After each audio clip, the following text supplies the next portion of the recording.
Opa, eu sou o Júlio César do canal Tudo sobre Gestão de Frotas. Você conhece alguém que vive super corrido, sempre ocupado, o cara nunca tem tempo para nada? De repente você é uma pessoa dessa, né?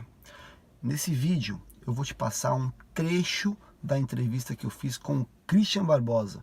Ela está na íntegra dentro do curso Frota para Todos, que é um curso para quem quer administrar melhor seus veículos. Acompanha aí.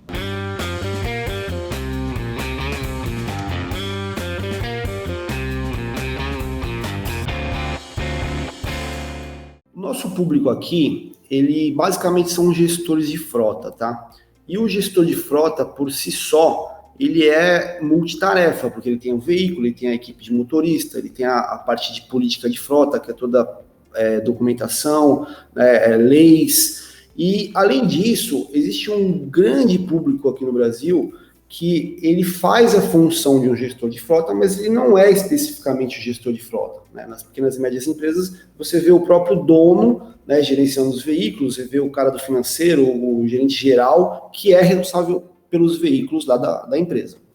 E aí, uma vez, eu coloquei uma imagem, um post que eu fiz, né? Eu vou te mostrar essa imagem aqui, eu queria muito... uma curiosidade que eu tenho, que era ouvir você comentando sobre essa imagem aqui, o seu ponto de vista. Conseguiu visualizar a imagem? Deu para ver sim, muito bem. Tá, eu vou até voltar aqui já. É assim, né? A gente tem aqui um dilema muito sério, que é pegar essas pessoas que vivem falando o tempo inteiro que a gente quer, não tem tempo, não consigo ver isso agora e tal, e a gente tem uma solução, né? Que é baseado em sistema, software e tal, que ajuda, né, ele a ganhar tempo, né? Ajuda a se organizar, ganhar tempo, se planejar, etc. E de repente, quando você vai oferecer uma solução para o cara ganhar tempo, ele fala, não tenho tempo. Né? Então, queria que você comentasse um pouquinho sobre essa imagem aqui, eu queria ouvir a sua visão sobre essa situação. Uma das coisas engraçadas, né, que eu vejo nas empresas hoje é que as pessoas estão tão acostumadas a fazer aquilo que já fazem há trocentos anos, e o que acaba acontecendo é que quando vem alguma coisa nova, sempre o novo assusta. Sempre o novo, às vezes, é disruptivo demais para a pessoa. Então, eu vejo hoje que é uma pena, mas existe hoje uma gigantesca proliferação de babacas por metro quadrado, que são pessoas que não conseguem entender que, cara, o mundo está mudando tão rápido, as carreiras estão mudando tão rápido, que se ele não acelerar essa mudança, não aceitar a novidade, não realmente embarcar nessa coisa de pegar o que tem de ferramentas, tipo o que vocês têm na Contele, pegar uma ferramenta como essas e colocar para fazer uma gestão mais eficiente daquilo que ele já está fazendo manualmente, esse cara está morto em alguns anos. E as pessoas não estão entendendo isso, sabe? É muito triste. Ontem eu estava num cliente e aí tinha um cara do financeiro lá. E aí esse cara do financeiro, ele estava falando que o trabalho dele é pegar, às vezes, as notas, ele tem que digitar no sistema, porque às vezes tem nota que não consegue fazer automático, então tem que fazer manual e tal. Eu falei, cara, porra, isso aí com certeza é erro de sistema, você pode pegar, bota um scanner, um GED e tal, não sei o quê. Aí ele falou assim, não, mas nenhum sistema vai substituir lá a minha percepção de saber que o cara emitiu uma nota errada, um valor errado, tributou errado.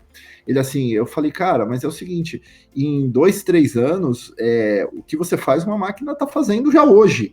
Então, talvez daqui a 2, 3 anos você não tenha mais esse trabalho. Aí ele falou assim, não sempre vai ter esse trabalho, porque o humano, ele sempre vai ter que ter essa percepção, não dá pra gente... A máquina não vai entender de imposto brasileiro, não tem isso, ele falou pra mim. Eu olhei pra ele, cara, eu tava assim... é como se, sei lá, você botasse os Flintstones falando com o Jetson, sabe? O cara falando, e aí o resultado desse cara em 1 ano, 2 anos, esse cara tá demitido e não vai conseguir se reposicionar. E depois ele vai chorar no mercado que não tem vaga, não tem emprego. Tem emprego, tem vaga, não tem emprego, não tem vaga para cara que não consegue ver essa inovação, para cara que não busca como trabalhar de forma mais produtiva. A gente tem que entender que já passou a época do hard work. Sim. O hard work já se foi.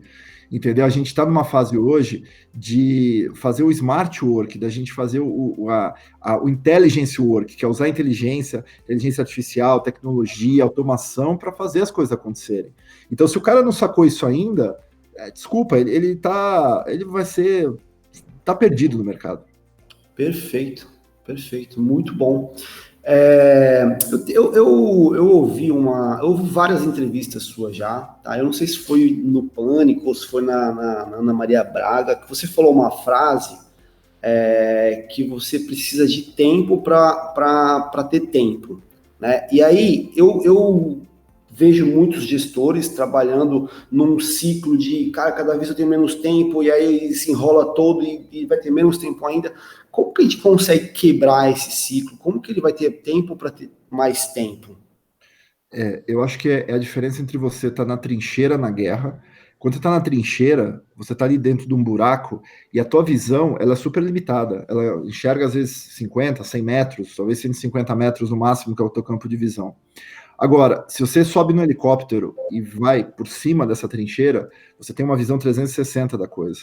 O tempo é o mesmo, só que um tem uma visão melhor, outro tem uma visão limitada. O que a gente tem que entender é que para você ter tempo, você precisa primeiro parar para você querer ter esse tempo. Então, se você reservar 20 minutos do teu dia para simplesmente planejar ele, organizar ele, priorizar ele, para você até fazer um autoconhecimento do que é você bom, do que você é ruim, para saber o que é legal, o que não é legal, isso já começa a mudar o jogo, sabe? Então não adianta você querer chegar e estar sempre preocupado. Nossa, eu comecei agora e já não vou parar nada. Isso daí já era. Eu olho para essas pessoas que falam, nossa, estou super ocupado. Uma coisa, Júlio, que eu acho que pega para muito gestor hoje, o problema da maioria das pessoas é o ego. O que faz o cara não ter tempo é o ego.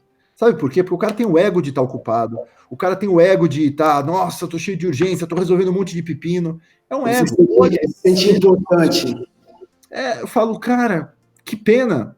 Eu gosto daquele cara, aquele gerente que fala, cara, tá tudo tão resolvido que eu tô dando uma estudada aqui para aprender alguma coisa nova, tô pensando em coisa aqui, não tô trabalhando em nada efetivo. Esse é o ótimo. Esse é o ótimo. Você sabe que na gestão de frota, a gente tem aqui até brinca, né? A gente tem dois perfis, né, de gestores, né? Aquele cara que fica só resolvendo o problema e aquele cara que tem tudo planejado, organizado e ele consegue analisar os dados e sim melhorar a performance perante a análise dele, né? E isso está totalmente relacionado com o tempo, porque se você pega aquele cara que nunca tem tempo para nada, está tudo enrolado, ele não vai conseguir sair desse ciclo nunca. Então, o que você está falando vai diretamente sendo convergente com o que acontece aqui na nossa área também.